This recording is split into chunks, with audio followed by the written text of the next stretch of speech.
Week ahead, that's for sure, Dan. Thank you. The White House has added 6 more countries to the list of the nations facing travel bans to the U.S. President Trump signed an order on Friday to impose restrictions on travelers from Nigeria, Burma, Kyrgyzstan, and Eritrea. Citizens from Sudan and Tanzania are banned from the diversity visa lottery, but can still apply for other visas. This now brings the total number of countries on the restricted travel list to 13. The restrictions are set to take effect on February 22nd. Well, a woman is under arrest after a security breach in Mar-a-Lago just hours before the president was set to arrive. Police say 30-year-old Hannah Romehill drove a black SUV through 2 of Mar-a-Lago's security checkpoints. A Secret Service and sheriff's deputies opened fire hitting that vehicle, but she sped off. Police later found her bullet-riddled SUV at this West Palm Beach motel, tackling her as she attempted to flee. Fortunately, no one was hurt. Okay, we want to turn now to another big and developing story this morning, the latest in the coronavirus outbreak. The U.S. government has declared a public health emergency as a new case is confirmed, and the president restricts entry of foreign nationals, and American citizens are quarantined for the first time in a half century. ABC's Adrian Bankert right there in Moreno Valley, California with much more. Adrian, good morning to you. Good morning, Dan. Good to be with you. Yes, we're here at that military base where those quarantined Americans will call home for the next couple of weeks. And you talked about it. This is such a rare move. The U.S. hasn't declared an order like this in decades. This morning, the U.S. declaring a public health emergency as global fears of the coronavirus intensify. It is likely that we will continue to see more cases in the United States in the coming days and weeks, including some limited person-to-person transmission. Beginning tomorrow, the U.S. will temporarily ban foreign travelers who have been to China within the last 14 days, restricting flights from the country, rerouting them through just 7 U.S. airports to screen passengers for the virus. These prudent, targeted, and temporary actions will ensure resources are focused on the health and safety of the American people. And now United, American, and Delta are suspending flights to and from China. I was like, well, I better just come back earlier because I don't know when I can. Delta and they United. Check everybody's temperature. Those are the big make guys. Sure you're not having fever. This morning, Chinese officials report coronavirus cases have risen with nearly 12,000 patients and at least 259 reported deaths. Wow. Many in China fleeing the country. ABC's Ian Pannell is in Hong Kong. Despite growing restrictions on travelers from China, this railway station leads directly to the border and people are still able to cross. There's now growing pressure on the government to seal it off. In the U.S., the CDC has announced another new case in California, bringing the total number of diagnosed patients here to 7. That's while nearly 200 Americans are on lockdown at this California airbase. The CDC ordering a 2-week quarantine for those travelers who evacuated from the center of the outbreak in Wuhan earlier this week on a State Department charter plane. Wow. We were all in awe and shocked, because of course we want to all go home to our parents or family members, but we all are pretty much understand the reasoning behind this. And fears of economic impact from coronavirus led to a big sell-off across the board on Wall Street Friday. The Dow tumbling more than 600 points. Its worst day since August. 600 and important to remember, points officials are also stressing down. that while we will see more cases here in the States, it's extremely difficult to contract the virus in America. Still look for those symptoms of fever and heavy coughing. Whit, over to you. All right, Adrian Bankert for us in California. Thank you. We want to bring in our ABC News chief medical correspondent, Dr. Jen Ashton, joining us from Newton, Massachusetts. Dr. Jen, thank you so much for joining us. Yesterday, we saw a quarantine, another case in the U.S. What's the significance of this? Well, first, Whit, if you talk about the quarantine and travel restrictions, those are natural inclinations in the case of a virus or an outbreak like this on the part of government to safeguard public health. It is about containment. So that's what you're seeing there. And yes, the first quarantine in 50 years in the United States. In terms of number of cases, I think people should be less focused on 6, 7, 8. We expect to see more in the country and more focused on the number of people being tested, both here and in China and other countries, because this is a virus that we know now can spread when patients or people have no symptoms. So there are likely many, many people who have been infected that are just showing no symptoms and have a very mild course of the disease. It makes it harder to contain. And that spread from person to person, part of the big concern here. And one of the challenges, Dr. Jen, with detecting the coronavirus is that the signs and symptoms can be similar to the flu. Exactly. So fever, cough, shortness of breath, some chills, body aches, in some reports, some GI symptoms. The key word is recent travel history or recent contact, close contact with someone who's been in China. But again, with this situation, so much fear, so much anxiety on the part of the public, which is understandable. In medicine and science, we have to reiterate, we have to act based on fact, not fear, evidence, and not emotion, but this is an evolving situation. And that's why we appreciate having you on the show for us. Dr. Jen, as always, thank you. Dan? Thanks, Yeah, Lou. that time of fear, it's nice to have a calm voice. Exactly. Dr. Walking us Jen, through. thank you. Let's check the weather. Speaking of calming voices, Robert Marciano is here with some rough weather hitting Florida. Yeah, let's not forget facts. I'm full of facts. Yeah, that too. Yeah. Fear not the facts, my friends. Good to see you guys. I hope you're having a great start to the month of February. It was a rough go in South Florida. Check out some of this video if you could. Miami, where they're having a Super Bowl, really got pounded last night with some heavy rain, flash flooding there. Some of the concerts running into some issues, just people trying to get around. Yeah, high heels, the South Beach pumps, not the best way to get around 2.5 inches of rainfall that falls in a short period of time. All right, we have got another threat for severe weather across that same area today. This front kind of draping across. Right now it's Fort Myers. Over to Fort Pierce is where most of the rainfall is. But later on this afternoon, we could see another batch of severe weather, damaging winds, hail, brief tornado, maybe some more flash flooding. But then it does clear out for the Super Bowl. All right, atmospheric river in the Pacific Northwest. These popcorn clouds out here in the Pacific. That's the cold air. Out ahead of it, warm air, high snow levels, flash flooding probably. Some wind alerts. So could see some high winds from San Francisco down to San Diego tomorrow night into Monday night. And then this storm does go coast to coast with a severe weather threat next week. Talk more about that in a second. For now, though, it's time now for a look at your local forecast. Than the #1 retinol. Visibly smoother, brighter skin in just 24 hours. New Olay Retinol. Talking about why we put the emphasis on Iowa and New Hampshire and other. We are trying to get the water temperatures to sort of equalize a little bit, and then we're not just throwing the fish in so they get a temperature shock. There's a finite amount of oxygen within the bags, so there's not enough time to get those bags up to the lakes without the use of a helicopter. Otherwise, we just wouldn't have the survivability of the fish. We wouldn't. For shortening, Michael, the Zycam. Zycam is completely different. Unlike most other. No, that was no upset. You gonna tell me, wait, they were going for back-to-back? You guys thought it was an upset. No. During which. Right here on MSNBC, followed by Joy Reid, and I'll be back here again at 9 p.m. Eastern tonight. They had one job to try to get to the truth. Up next, how the U.S. Senate may have just broken its own institution in a single vote. I'm not an impartial juror. This is a political process. There's not anything judicial about it. The first impeachment trial in a generation is now underway. The story changes hourly. John Bolton has now blown a hole in Trump's defense in real time. It's the 11th hour. Boy, oh boy, the things that we're having to deal with right now in the 21st century. Wow. Man. All these freaking diseases. Coronavirus. What did it say? Over 250 dead now and 12,000 known to be contaminated. Jesus, this thing is growing. It's expanding, evolving. You know, tell us how many freaking people it's going to freaking wind up contaminating. Wow. Wonder if it's too late for people to get their flu shot or to be effective.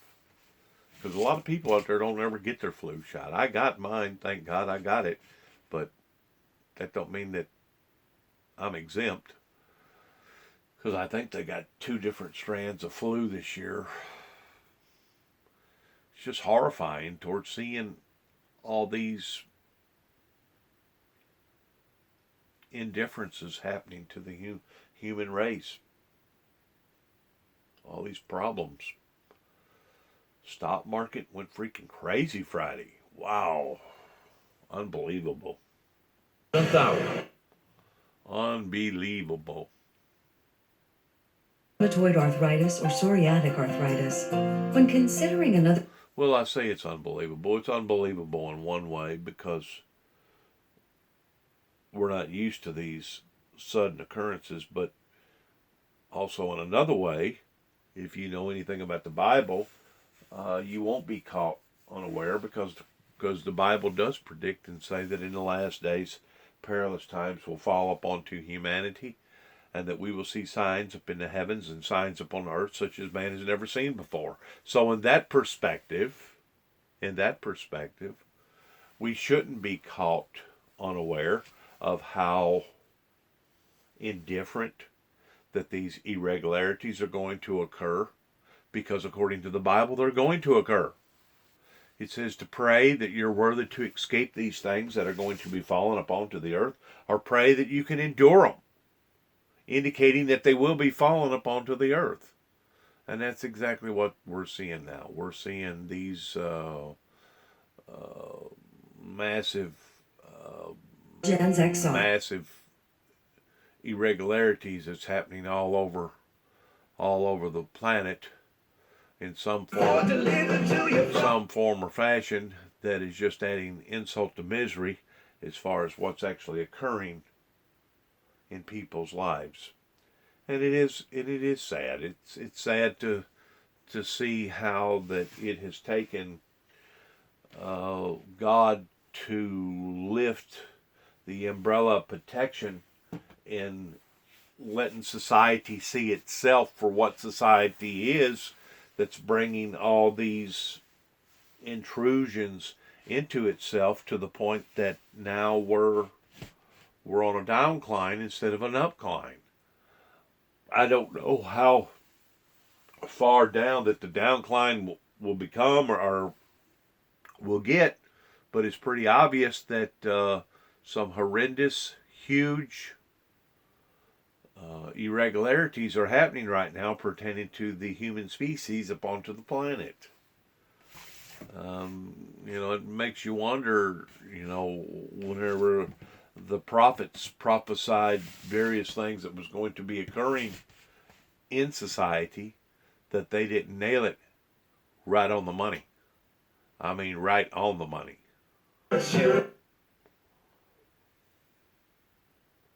The biggest complaint has been about whether this trial has been as rigorous or as thorough as it could have been. Well, for fact's sake, it wasn't. By some standards, it wasn't even a real trial. Now, in fairness, a Senate impeachment trial is different from any other trial you have witnessed or that I have watched on Law and Order. Despite being presided over by the Chief Justice of the United States, impeachment is essentially more of a political process than a strictly legal one, and the 100 senators are not only supposedly impartial jurors, they are also ultimately judges. They control the proceedings.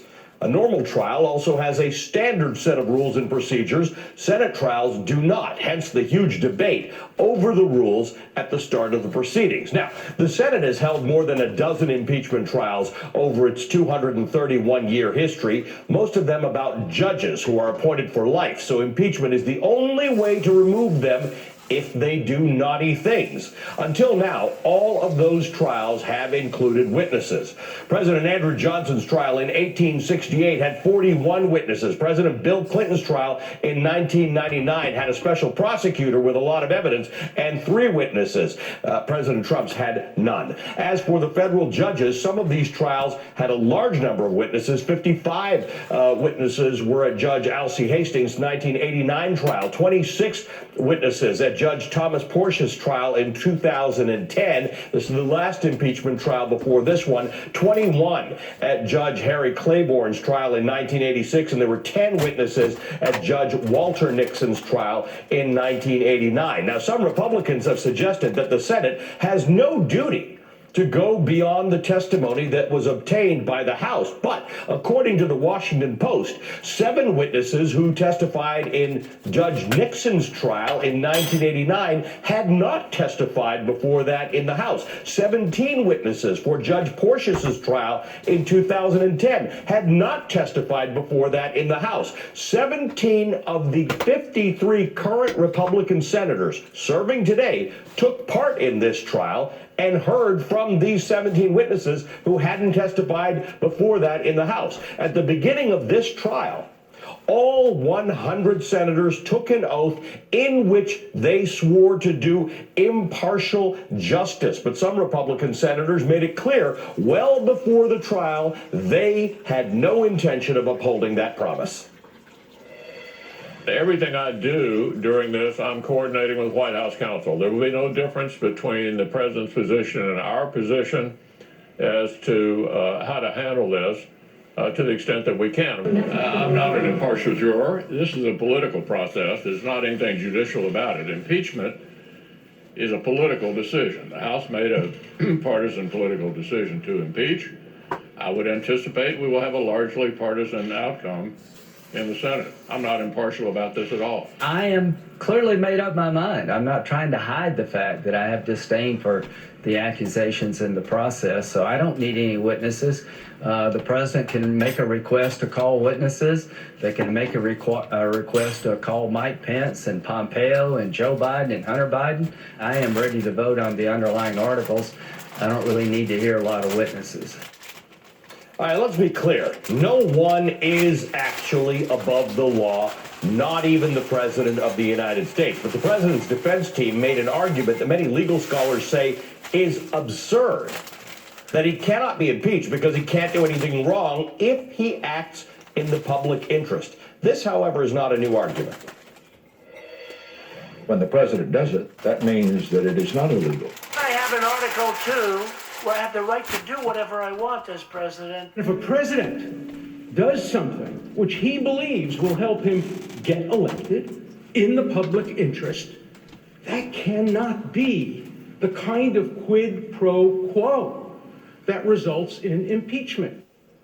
Now, if you're like me, not a lawyer, that's a head scratcher. The Constitution says that the president shall be removed from office on impeachment for and conviction of treason, bribery, or other high crimes and misdemeanors. But if the president is acquitted, as expected, the standard put forward by Alan Dershowitz, from whom you just heard, will stand as a precedent for future presidents, that no matter what they do, such as seeking re-election help from a foreign government, it's okay, and Congress can't do anything about it.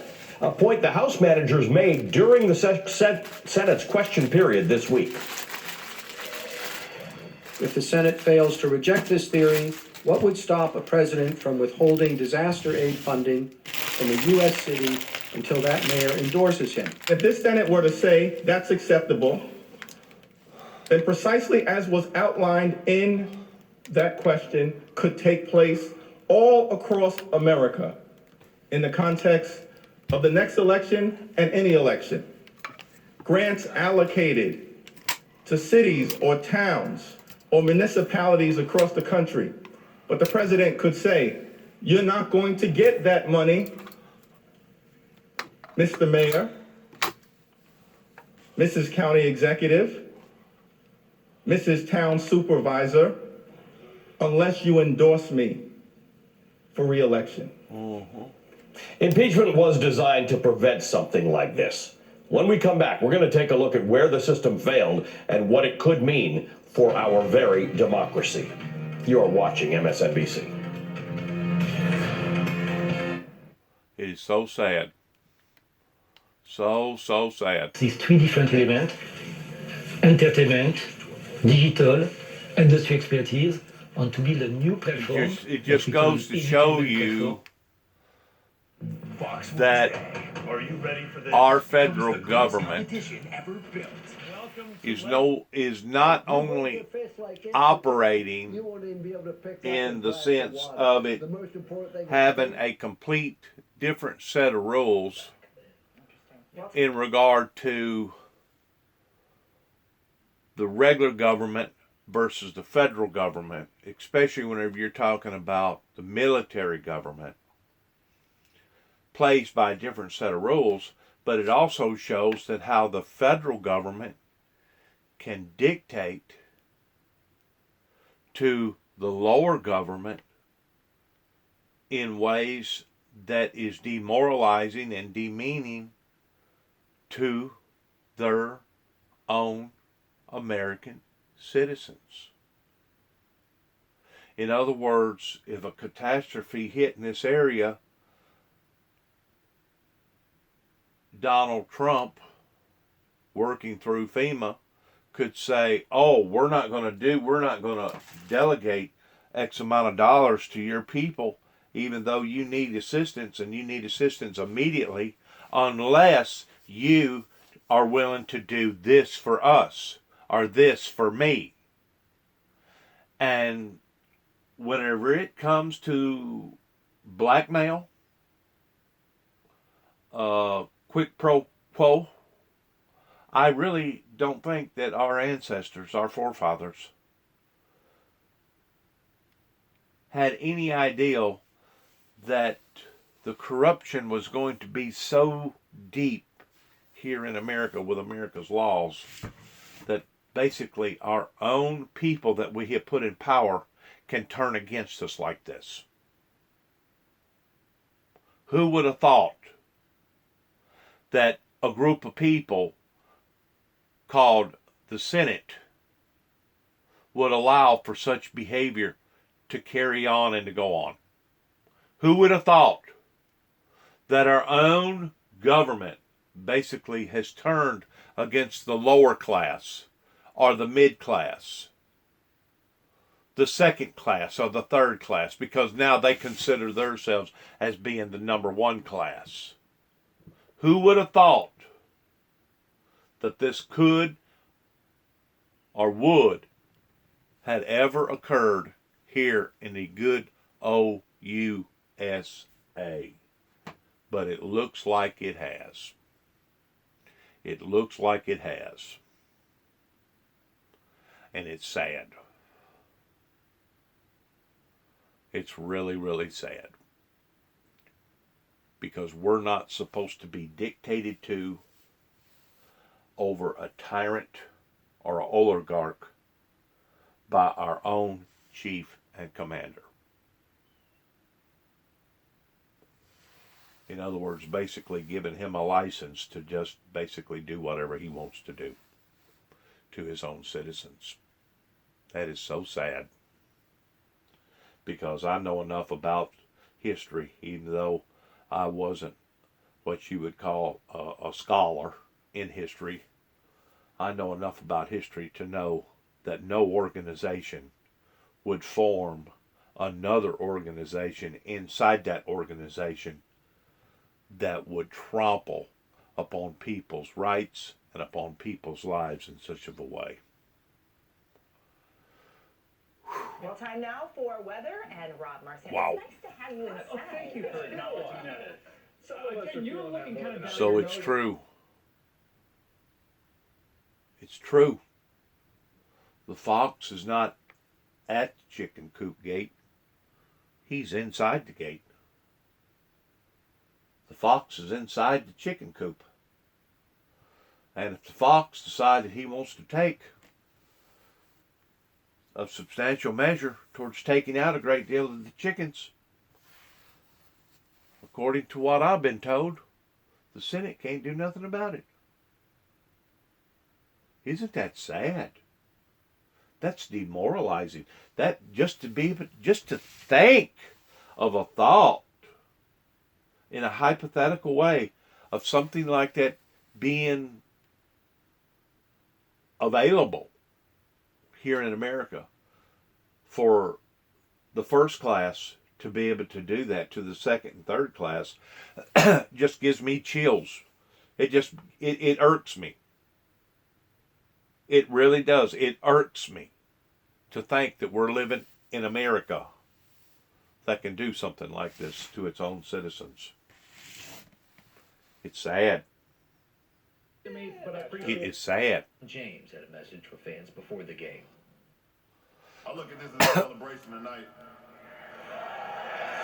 This is a celebration of the 20 years of the blood, the sweat, the tears, the broken down body, the getting up, the sitting down, the everything, the countless hours. The determination to be as great as he could be. Before the game started, Kobe was introduced to the crowd in a very special way. Take a listen. Guard, number 24, 6'6", 20th campaign from Lower Merion High School, Kobe Bryant. The other guard is number 24, 6'6", 20th year out of Lower Merion High School, Kobe Bryant. After all the tributes, the Lakers went out and battled the Portland Trail Blazers. Damian Lillard had 48 points and 10 assists, while Anthony Davis finished with 37 for the Lakers. Portland won the game, 127-119. We're just a little over 24 hours away from the start of Super Bowl 54. And it's going to take place in Miami, Florida, where the Kansas City Chiefs will take on the San Francisco 49ers tomorrow night. And if you're hosting a party or just watching at home, Liz McLaughlin has some tips on gadgets to get the most out of game day. As Miami prepares to host the big game, fans around the country are gearing up to host watch parties and dig into their favorite football food. You don't need a deck to grill out with Phillips Smokeless Indoor Grill. It's a nifty little grill that cooks using infrared heat. A favorite of both Oprah and Queer Eye chef Anthony Porowski. I love butter. Make sure your unhealthy Super Bowl snacks are cooked to perfection with a digital thermometer like the ThermaPen. It will give you a temperature within 0.7 degrees Fahrenheit in under 3 seconds. And if you'd like a fizzy drink to wash down all those wings, the DrinkMate can carbonate just about anything. Unlike the Soda Streams of the world, this carbonated beverage maker actually will put bubbles in any pulp-free drink, even alcoholic ones. At kickoff, all eyes turn to the TV. A good excuse for retailers to offer deals and consumers to trade in old sets. With sales still live on 65-inch Expert Picks, LCD sets from TCL on sale for about $700, or double your budget for an LG OLED screen. If you look at them side by side, you're really going to be blown away by the OLED TVs. As screens get thinner, there's less room for quality built-in audio, but a soundbar provides an easy upgrade. It's such a huge step up for a reasonably small investment over what you get just coming out of the TV. Optimizing Super Bowl viewing so you don't miss a moment. Liz McLaughlin, NBC News. The big game kicks off tomorrow night at 6 p.m. on Fox. You can see it for free on the over-the-air broadcast with a digital antenna, or you can stream it through the Fox Sports or the NFL app. Streaming is also available through over-the-top services such as Sling TV. Well, this morning's health headlines, the FDA has approved the first drug to treat peanut allergies in children.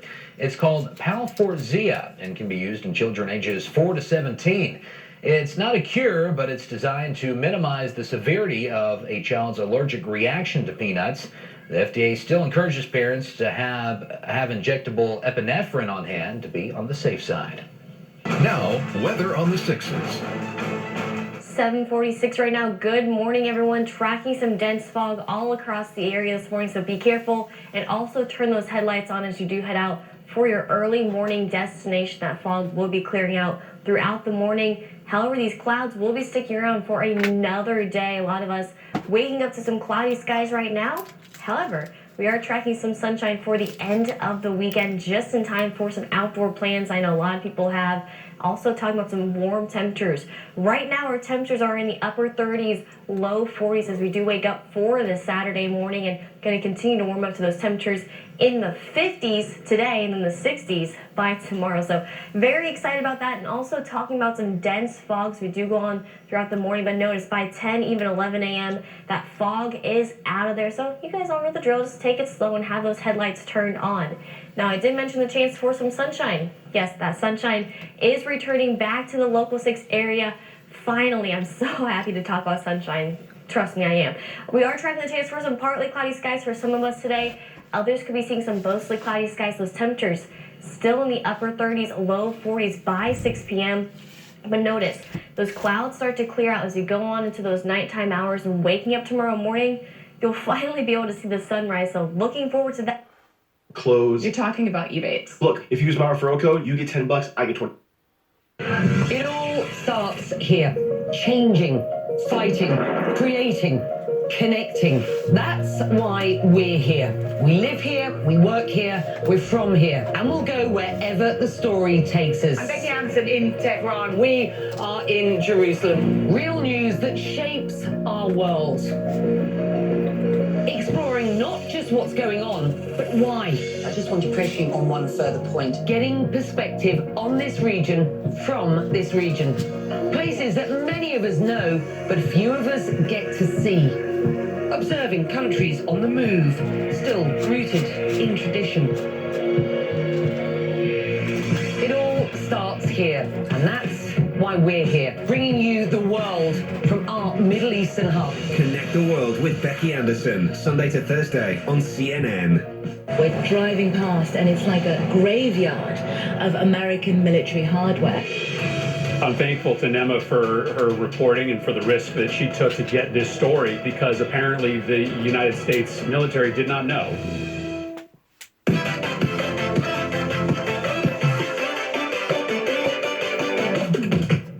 Welcome back to the show. People come to Davos for many reasons: to discuss deals, develop plans, and most importantly, meet people. For some, it's a place, though, to try and secure friendship and financing.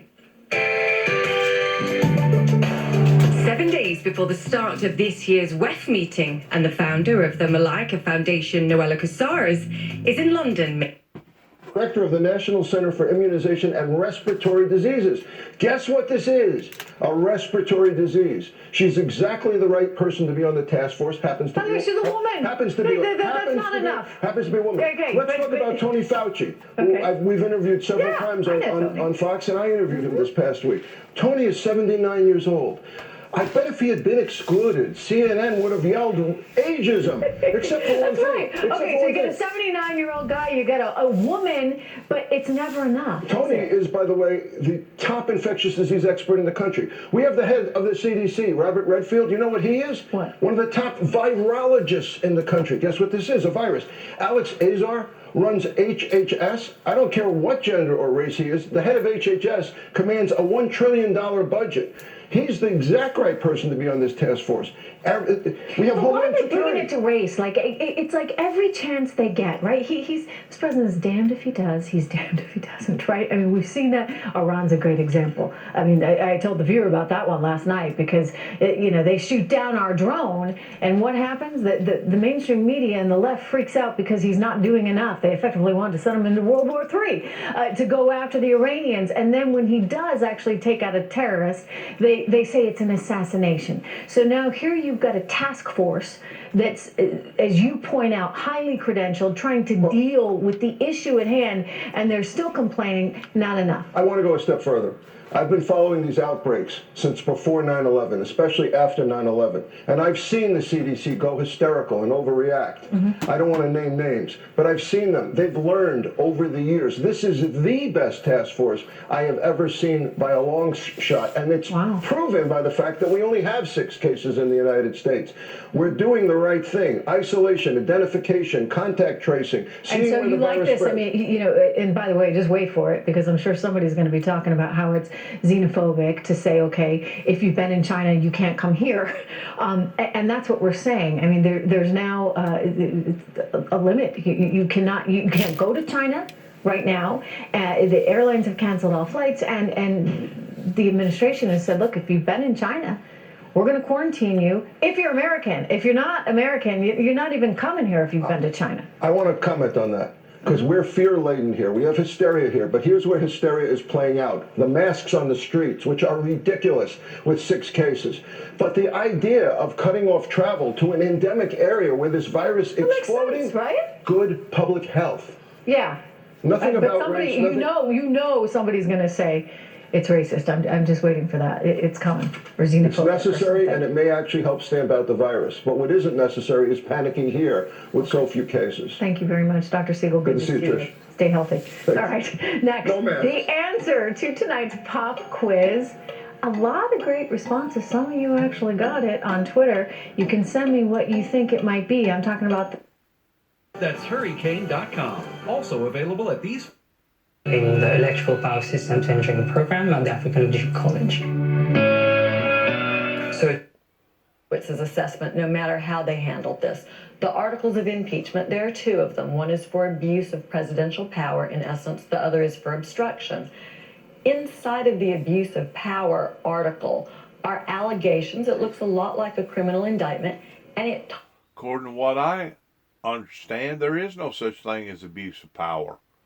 The president and the federal government can get away with whatever that the president and the federal government wants to do. Now that is what has just been displayed in the eyes of the Senate, that the people have hired to take care of their affairs. Whenever you have a Senate that people like Lamar Alexander says, oh, we know that you done it, but it wasn't an impeachable offense. It puts the federal government above and beyond all other local governments to the point that they can basically just do whatever that they want to do. I have never seen anything like this in my entire life. If our ancestors know that this was occurring, they would literally be screaming at the top of their lungs towards saying, this is not fair, and this is not what we intended in and of and how this country is to be run. And it talks about crimes that in essence are bribery, but it's labeled with this abuse sort of a moniker. And we heard Adam Schiff explain that he did that because that was the top level crime, right? That was what they were looking at, high crimes and misdemeanors. Had the Democrats gone ahead and alleged bribery, I think we would now be having hyper-technical legal arguments about what bribery means in America in 2020. And there are some very distinct requirements that may or may not be met here. But the reality is that the sort of bribery that we're looking at for impeachment purposes is bribery as the founding fathers understood it in the late 1700s, where we didn't have a codified criminal code with elements prosecutors had to prove. Does the president's conduct rise to the level of bribery? Well, let's just look at it. He told the Ukrainian president, if you want money, if you want a visit, you're going to have to do me a favor. It's bribery in substance, and impeachment should be about substance. Jeff, there were a few arguments going back and forth with the president's team. One is the one that Professor Dershowitz put forward and said that these actions by the president are not impeachable. Then you had Lamar Alexander and Marco Rubio saying maybe they were bad, but they weren't impeachable. And then there were other arguments put forward that the president is not subject to things that others would be subject to. It seemed to me to be an inconsistent approach. How did you review it? It was very much arguing in the alternative, as the lawyers say. But you're right that what will the precedent of this acquittal be? For Johnson and Clinton, historians celebrated the fact that the allegation of a low-level crime was not enough to justify removal from office. Now the standard seems to be that you do need some allegation of a technical crime in order to justify removal, but we know from the other precedents that's not enough. And then we hear statements like Marco Rubio saying this is very serious, he did do it, but it doesn't meet the standard. So the fear of the Democrats, of course, is that all the constraints are off, that without a very, very serious technical crime, there's no possibility of removal. Republicans counter that if this president were removed for this, then any president could be removed for political offenses. But I think it's fair to say that after this impeachment, it'll be an extremely hard thing to remove any future president from office. So we may see lots of impeachments by the House if they're controlled by the opposite party, and lots of acquittals by the Senate. and the founders hoped that impeachment would be a bipartisan tool does not seem to be materializing. Jeff Rosen is the president and CEO of the National Constitution Center. Joyce Vance is a former U.S. attorney and MSNBC contributor. Thank you to both of you. The trial of the president may be all but over, but at what cost? When we come back, what the mass Republican Senate loyalty to Trump says about his fervent supporters and its ramifications for the 2020 presidential election. You are watching MSNBC. I used to be a little cranky, dealing with her.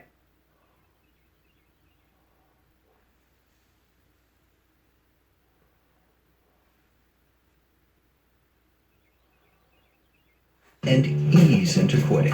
Chantix reduces the urge, so when the day arrives,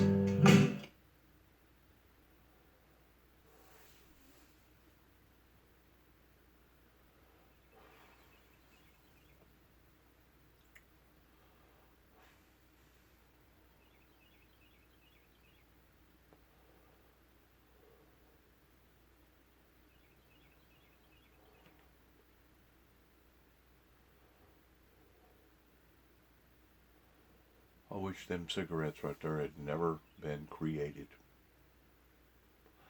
I realize there's probably some sort of good qualities in tobacco, but it ain't towards smoking it, not towards becoming addicted and it killing hundreds of thousands of people here in America and throughout the world.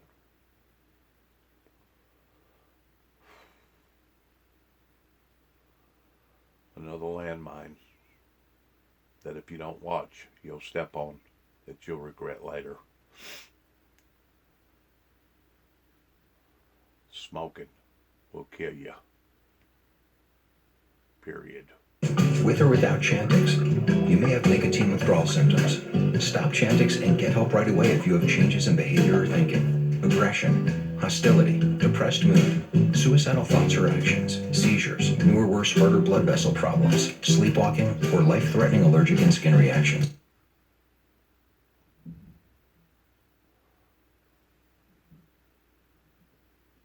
Now by texting AWAY to 231231. AWAY to 231231. With the impeachment trial of President Donald J. Trump, it's all but over. Senators casting their votes 51 to 49 not to call any further witnesses nor to allow further evidence. The GOP delivering a victory for Trump, but at what cost? The Washington Post writing, Republican senators who voted Friday to suppress known but unexamined evidence of President Trump's wrongdoing at his Senate trial must have calculated that the wrath of a vindictive president is more dangerous than the sensible judgment of the American people, who, polls showed, overwhelmingly favored the summoning of witnesses. Senate Minority Leader Chuck Schumer of New York voicing his displeasure with the proceedings. To not allow a witness, a document, no witnesses, no documents in an impeachment trial is a perfidy. It's a grand tragedy, one of the worst tragedies that the Senate has ever overcome. America will remember this day, unfortunately, where the Senate did not live up to its responsibilities, where the Senate turned away from truth and went along with a sham trial. Friday's no witness vote sets up a big week. Monday will feature closing arguments in the Senate impeachment trial coinciding with the Iowa caucuses. Tuesday will have more impeachment deliberations during the day, followed by the president's State of the Union at night. Curious to see what type of message he puts forth before the entire country when it comes to the topic of impeachment. Wednesday wraps up with the final vote in the upper house, only the third ever involving a president, where acquittal is expected for Trump. With me now, Kurt Bardella, former spokesperson for the House Oversight Committee, and Joyce Vance, former U.S. attorney now and MSNBC legal analyst. Good morning to you both. Kurt, this is something that many Democrats have said Republicans are going to have to contend with, because a Quinnipiac poll out last week showed that 75% of respondents, of Americans, wanted to hear from witnesses. And what we didn't hear is a good reason why, with the drip, drip, drip of evidence coming out, particularly from John Bolton, but also from Lev Parnas, information about Pat Cipollone and about Mick Mulvaney, the president's acting chief of staff. Why not hear from the witnesses? Well, Ollie, what we've seen is that every every time a new piece of information has come out in this entire proceeding, even going back to the House proceedings back in November, it was bad for the president. No piece of information has exonerated Trump. It's only raised more questions about him as well as his inner circle. The people leading his defense have become implicated in the potential crime here. And so they have every interest in ending this as quickly as possible. They knew that if they let John Bolton testify, that means they'd have to let Mike Pompeo testify, Mick Mulvaney testify, Rudy Giuliani testify. Every time that new information comes out, it extends the trial, which puts the president in danger. They knew they needed to end it right now. They are betting, Ollie, that despite what the polls say today, that nobody voting in November is going to care what happened in January. How we're not familiar with this, Joyce. Most people, I mean, we have impeachment trials very infrequently, except in the case of judges, and even then, it's fairly infrequent. What impact do you think this trial and its incompleteness will have on the American psyche and our view of institutions like the Senate? So I think you're highlighting one of the, key risks that we see here going forward. Our institutions work in large part because people have some confidence in them. Now we've seen a trial process that was completely dysfunctional. No witnesses. We all know that that's a trial that we see in Alice in Wonderland, not in America, right? I think that there's no doubt that this spills over into our criminal justice system, maybe into our civil justice system, where people have less and less confidence in the ability of judges and juries to resolve their problems. As far as this particular situation goes with this president, I think Kurt is right. The American people have short attention spans. Whether this still resonates in November is an interesting question. But because this trial was incomplete, there is more evidence to come out, and it will continue to come out in drips, maybe sometimes in a flood. I think it's too early to close the book on the president yet. Certainly, he's not been exonerated. But, Kurt, and I want to remind our viewers, you were a Republican, not just a Republican, a pretty serious Republican. This president continues to not be hurt politically with his base by any of this. There is no piece of information. There are viewers of mine who think, well, if only you would report on this and people would know that X happened with Mick Mulvaney, with Pompeo, with Bolton. Bolton's book is going to be out soon enough.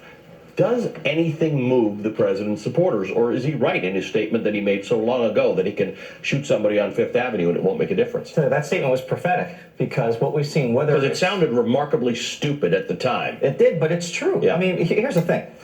We saw after the 2018 midterm elections an electoral shellacking, frankly, that Republicans endured, and yet not one thing changed with their steadfast support of this president. They are all in with Donald Trump. They would rather incur the wrath of the voters even than the wrath of the president's Twitter feed. They are so baked into Trump world now. There is no separation between the Republican Party and Donald Trump. They are now one in the same.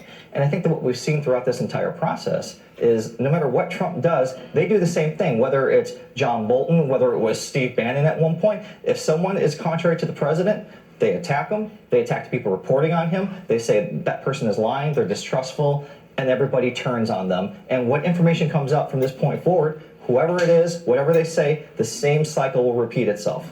What happens in this instance where I look back at 1974 and Richard Nixon? Republicans did change their mind at some point when evidence came out that changed public opinion. We have seen evidence come out that does alter some public opinion, like the 75% of people who wanted witnesses. That's not 75% of people saying they wanted to see Donald Trump removed from office. They said, let's hear from the witnesses. Does it matter now that we have politicians and institutions that say the facts don't matter, the facts are not important to hear, or as we heard from Lindsey Graham, it doesn't matter what your facts are, I've made a decision? So it's an amazing thing that they've been able to convince their voters that that's true. And I think this is part of the Trump populist mentality. People who were looking, for maybe some way to burn down the system in some sense. Something that Kurt and I have talked about that I think makes a lot of sense here is when we look at these national numbers for people who want to hear from witnesses, they're just that, they're national numbers. They're not state by state numbers. And because impeachment is not purely a legal process, it's at least partially a political process, Senators in states who knew that their voters were less concerned about the integrity of the trial and hearing from witnesses were more likely to be willing to ignore these traditional American norms that we value. Like trials are supposed to be about getting at the truth. This trial clearly was not about that.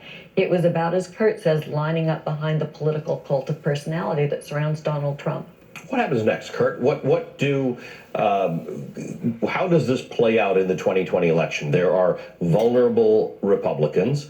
There are Republicans who are up for election, but not vulnerable, but subject to some criticism because they're running an election coming up. And there are Americans who have said that the normal processes at play that we thought would hold the president to account, including the Mueller investigation, and now this, have not worked. Yeah, I do think that Republicans will pay a price for the appearance that fairness is really what's been injured here. I think that the American people overall, and Joyce talked about this earlier, they subscribe to some idea that our systems are set up in a way to be fair, and that no matter what the end result is, we arrived at that conclusion because truth was allowed to happen, fact was allowed to be prosecuted. And in this case, they were robbed of that. And people generally don't take it too well when you take something so fundamental away from them for purely political and partisan reasons. So I think that there is going to be some type of reckoning at the polls. And Donald Trump, his advisors will tell you this, he can't help but talk about the things that have injured him on some level. Yes. He will never get over the permanent stain of impeachment that's now affixed to his name. So even though he shouldn't talk about it, he will spend from now until November relitigating this. And every time he does, it will give Democrats an opportunity to remind them that you may have been let off by the Senate, but it wasn't a real exoneration. And I think that that could become a mandate against him in November. Thanks to both of you for joining me this morning, Kurt Bardella and Joyce Vance. And Kurt, by the way, was a former spokesperson for the House Oversight Committee on the Republican side, and Joyce was a former U.S. attorney. Nearly 1,700 precincts, hundreds of thousands of caucus goers, and a system so confusing that candidates are pouring time and money into helping their supporters understand it all. We're going to head to the big board to break down the Iowa caucuses. This is MSNBC. I had lost all hope. 20%, and you can buy it for a cheaper valuation than Apple that's growing. Those voters have not left, Steve. They haven't gone to another candidate. They are still out there and still for him. We've been saying it for a long time. We have lost all hope that the system is so corrupt whenever it comes to fairness. There is no fairness pertaining to our courts here in America. We have lost all hope pertaining to our American courts. Thank you to my viewers. Good luck to all of us. And may the best man win in the coming attractions of the Super Bowl.